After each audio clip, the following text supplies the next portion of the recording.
নমস্কার বন্ধুরা, কেমন আছেন সবাই? মমস কিচেনের আরেকটি নতুন রেসিপিতে আপনাদের সকলকে স্বাগত জানাই। তো আজকে আমি আপনাদের সঙ্গে শেয়ার করতে চলেছি সুজি ও আটা দিয়ে তৈরি খাস্তা পিঠে।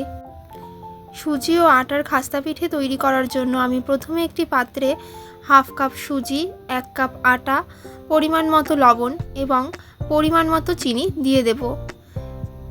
সমস্ত কিছু দেওয়ার পর অবশেষে আমি সামান্য পরিমাণ তেল এর মধ্যে অ্যাড করে নেব এবং এটিকে ভালো করে মেখে নেব।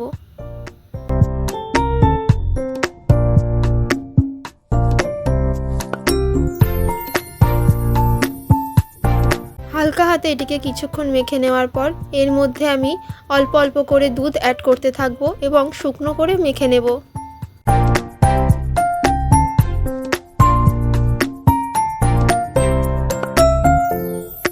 এটি প্রায় মাখা হয়ে এলে এর মধ্যে আমি হাফ চামচ বেকিং পাউডার অ্যাড করে নেব এবং পুনরায় আমি এর মধ্যে আবার একটু দুধ অ্যাড করে নেব। এবারে আমি এটিকে খুব ভালো করে মেখে নেব।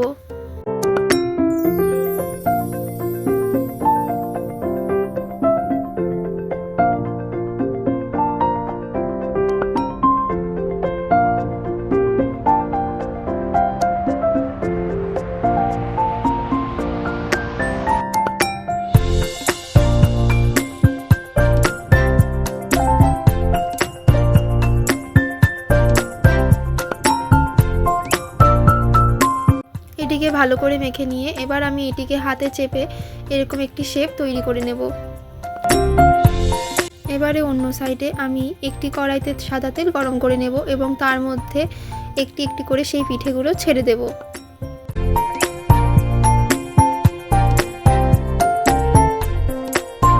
এবারে পিঠেগুলো উল্টে পাল্টে আমি ভেজে নেব।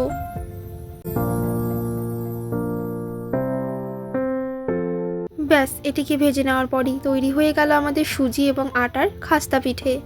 রেসিপিটি যদি আপনাদের ভালো লাগে তাহলে অবশ্যই বাড়িতে একদিন ট্রাই করবেন এবং কমেন্টে আমাকে জানাতে ভুলবেন না যে আপনাদের কেমন লাগলো। তো আজকের মতো এইটুকুই, দেখা হচ্ছে আপনাদের সঙ্গে আরেকটি নতুন ভিডিওতে। যদি ভিডিওটি আপনাদের কিছুটা ভালো লেগে থাকে তাহলে অবশ্যই একটি লাইক করতে ভুলবেন না।